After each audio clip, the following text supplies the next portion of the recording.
Recording right before it started.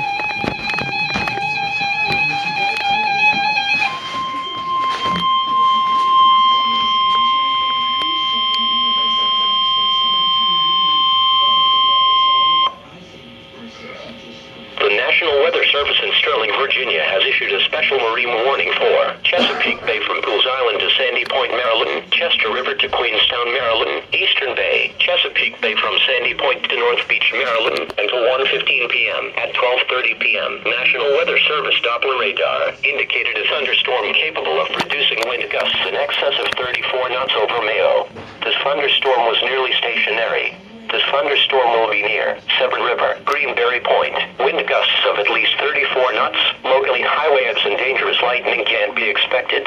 Boaters should seek safe harbor immediately until this storm passes. Report severe weather to the Coast Guard or nearest law enforcement agency. They will relay your report to the National Weather Service.